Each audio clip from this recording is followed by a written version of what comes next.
Hi everyone.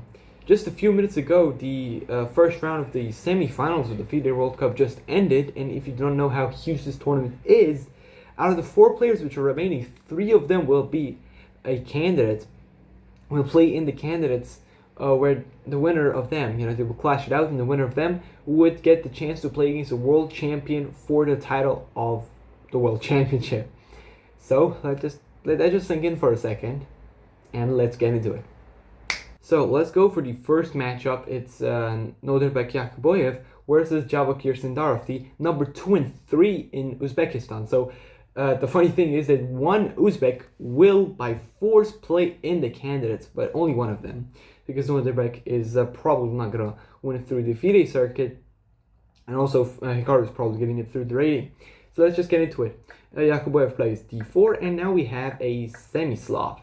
And in this position, a very exotic line was played here by Yakkuboev, queen to d3, and the queen just simply goes out to defend, somewhat like the Scandinavian takes, and b5 by Sindarov after queen d3. Sindarov simply says that you're silly, you've moved your queen thrice, you do not know how to play the openings, and that is why I can just play like this. Bishop e7, e4, and now b4, dislodging knight 94 and queen a5.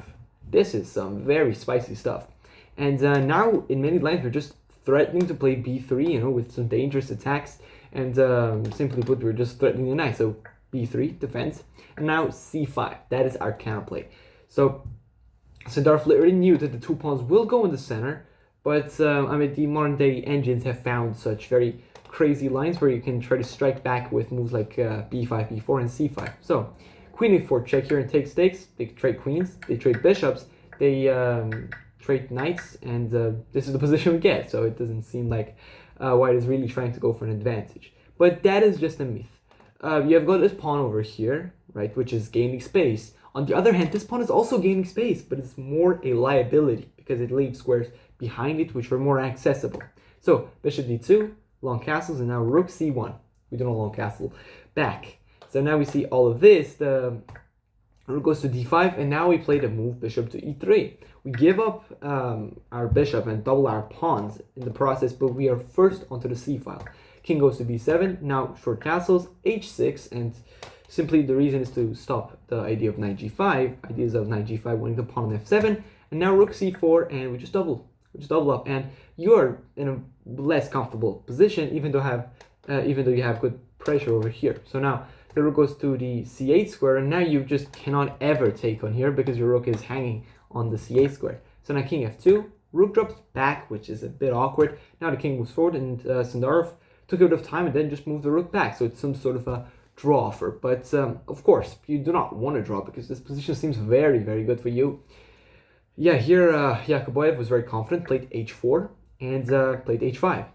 And with the rise of the modern engines like AlphaZero, you see these ideas very more often. This pawn is going here, and it's not very vulnerable because tell me how you're going to get there, really. You cannot get past e5 because of your weakness on the c file. So the rook drops back, and now we play rook g4. Just take your attention. Put your attention. It's how good it is that you put the pawn here. Everything just makes sense. h4, h5.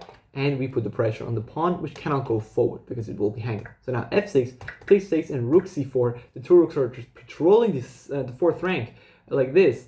But rook g7 was played, and the players agreed to a draw because there literally isn't anything to play for. Black's position is what's known as a fortress, one which is impenetrable. I mean, you could just play, I don't know, like 100 more moves from this position, but it's clear that you're not really going to make much progress, because all of the weak points are defended. a5 is defended, e6 is very difficult to attack, and if you attack it, I'll defend. You have no ways to really attack these pawns, so that's why this game turned into a draw. So I guess you thought these 2 games were going to be peaceful, but wait until you see the next one. Let's go. So in the second game, Wei Yi was playing against Wei Yi-Esipenko, China versus Russia, although Esipenko does not play for the Russian Chess Federation anymore for obvious reasons. The game starts with e4, and now Esipenko plays the move e6, which is not something you see that often in the top level chess, because the French has got a very bad reputation of being a passive and difficult to play opening. But anyways, d4, d5 and knight c3 takes. And the Rubinstein is literally played. One thing I've also covered, and you can also watch it after this game.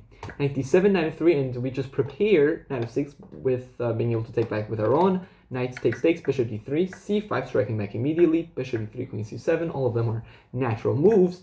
Queen d2 now, so maybe we're eyeing this, right? But just overall keeping it flexible, maybe we want to go here, maybe we're just gonna go the opposite way. It's just not clear yet. a6 now, another sort of a waiting move, so really chess is a lot about this waiting game.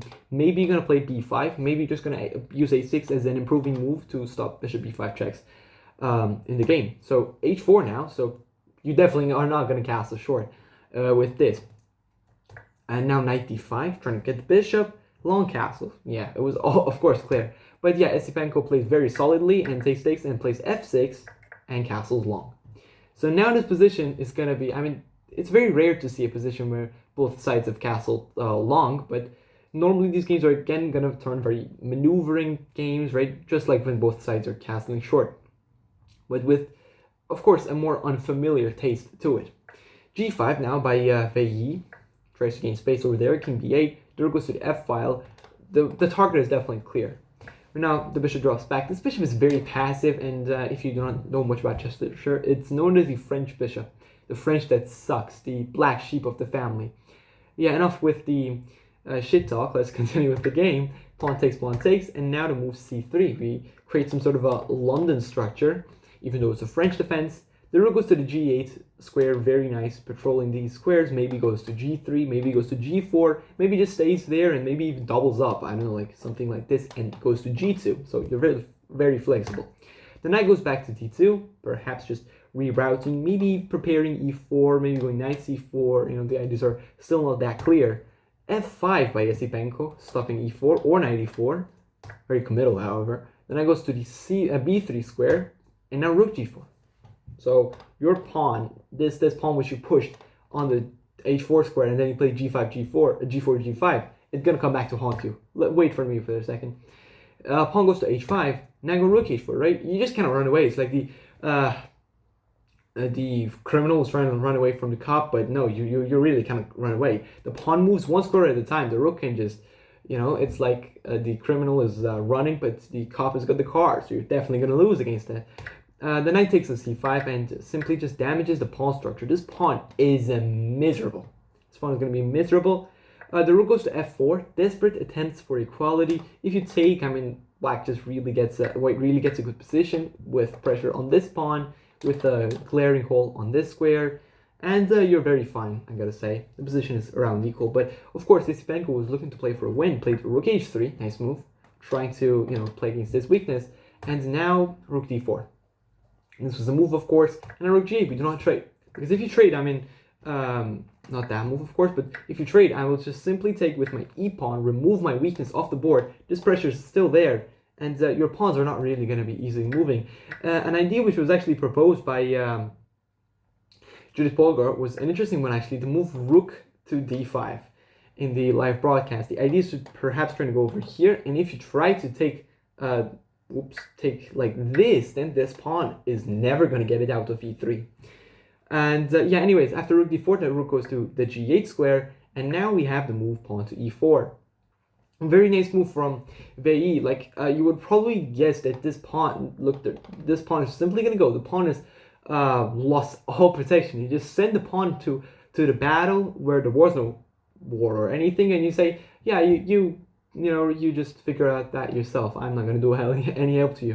So pawn takes, and yeah, I mean, Esipenko gets a bit greedy, tries to take the pawn, queen takes on d4, and after the queen takes on h5, everything seems to be great for black. I mean, they've got a lot of activity, right? But look at the king. This king is awful. So yeah, the move queen takes h5 is very, very risky, but it's also very sneaky. I mean, if you do not, if you're not very careful and you're not really paying much attention and are not energetic enough, look at these, right? Look at these towers coming in onto the second rank and just exposing your king. And yeah, here the position calls for a very, very desperate measure. Bishop takes on a6, and of course we know someone like Wei Yi would definitely find it.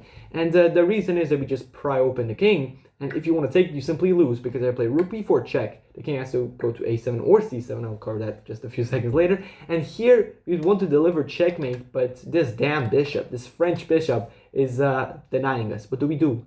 We play rook to d7 check, forcing the bishop away, and the kiss of death, checkmate.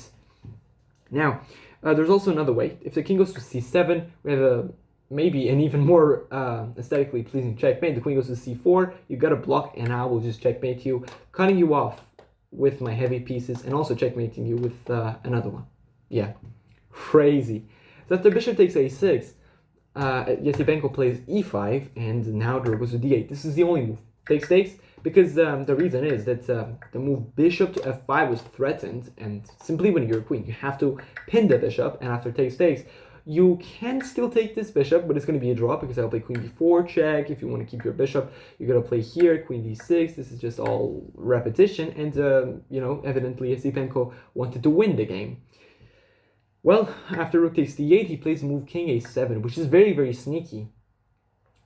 And, there is only one move to draw the game. Every other move just simply loses to, for example, you say, let's trade rooks, right? Let's trade bishops, rather. You'll be hit by this thunderstorm, cold shower, queen to d1 checkmate. And now you say, oh no, and then you get knocked out of the World Cup, even if you manage to get there. I would assume not. So after the move king to a7, there's only one move. And my man, Wei Yi, as cold and as cool as cucumber, you would definitely find that. You will never see a bit of emotion on his face in the games, even in the most crazy situation. Queen to a4, giving up the bishop. And the idea is that after you give up the bishop, you give up the rook to force perpetual after king b6. Let me just put this in. Yeah, the players just agreed to a draw. Because, for example, I'm just going to play queen d6 check, and you either go back and keep getting checked, or you go forward and, you just get a bit too adventurous, and then you just simply get mated. You don't want that, definitely. You're going to get knocked out of the World Cup like that as well. Yep, so that was it. Crazy. Thanks for watching this video. I hope you enjoyed it. I know it was perhaps a bit boring, but in the next day, it's perhaps going to be even more exciting because it's going to be really all down to these games. So stay tuned for the next games. Take care of yourselves, and I'll see you later.